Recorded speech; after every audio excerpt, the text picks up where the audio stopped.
Let's talk about success. Everybody has a different definition. For many of us, we get our definition of success from others. We see someone else's success and we chase after that. Today, we're going to talk about success from a different perspective, and it's one we have complete control over. Let's get into it. Welcome to Leadership on the Run.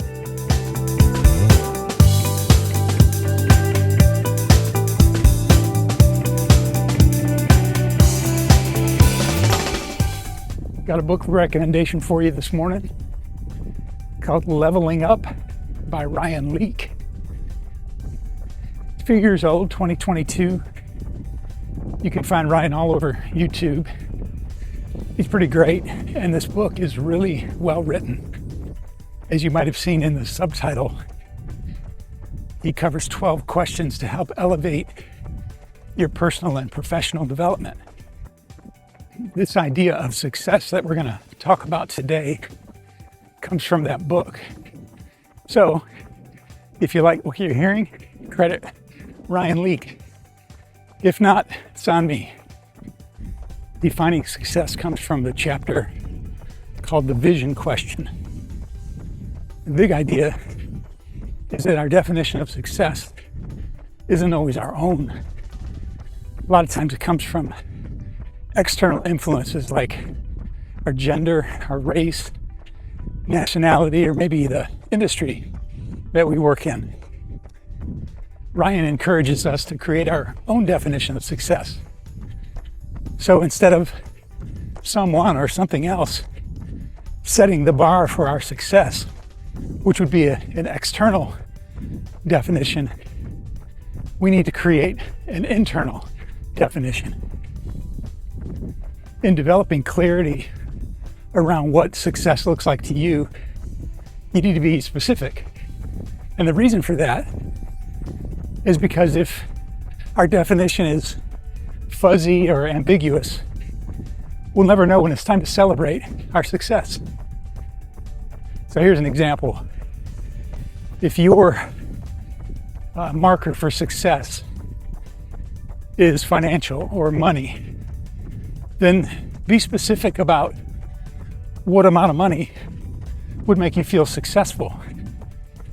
For most people, that number is more.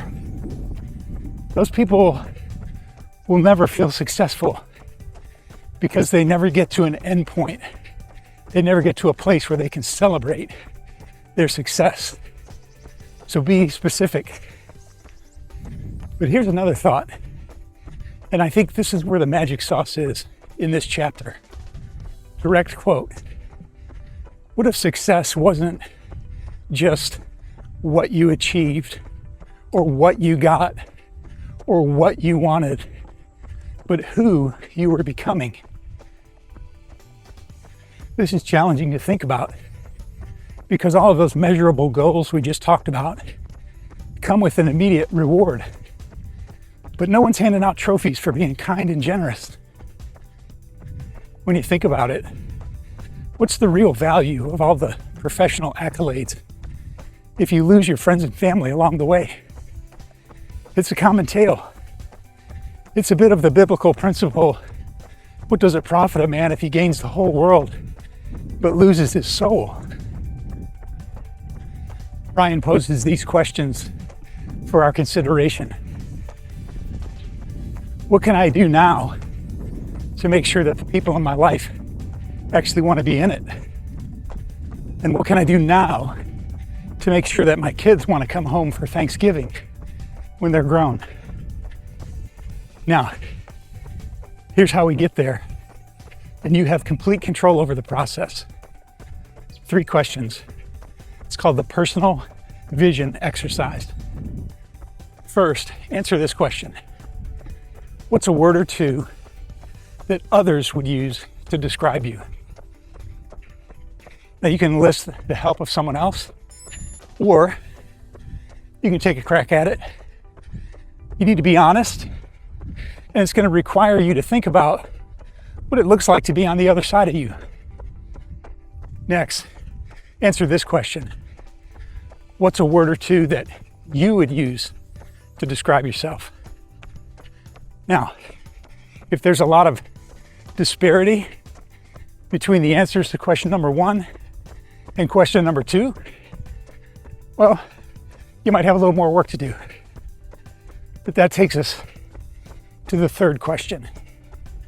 What are 1 or 2 words you want others to use to describe you? Once you have your 1 or 2 words to that third question, start living toward that end. If you want people to say that you're the most encouraging person they know, well, start encouraging them. You have complete control over that. You can become that person by intentionally living out your words. Let me encourage you to do this personal vision exercise. Answer the questions for yourself and start building your legacy. In the end, how your life impacts others for good always beats what you accomplished at the office. Let me know what you think in the comments below, and go buy this book. For those of you who have come along for the run, I'm doing my cool down walk back to the house, and I'm into my first week of my Boston Marathon training block. Started off this past Sunday with 3 easy miles and some strength conditioning.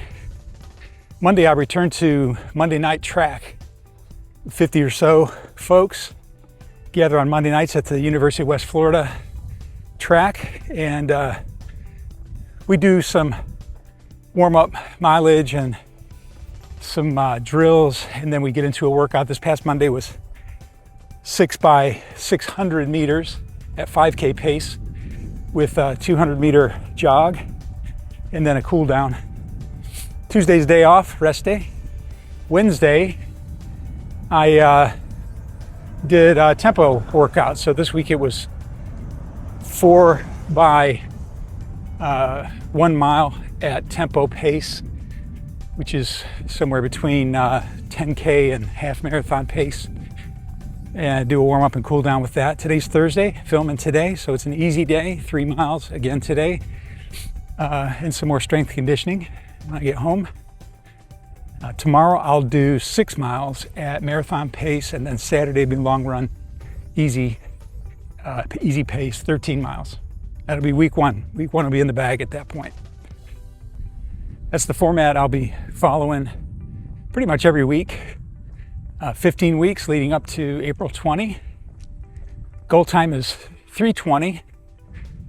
Fell short of that in Biloxi a few weeks back, but still PR'd. I was happy with that.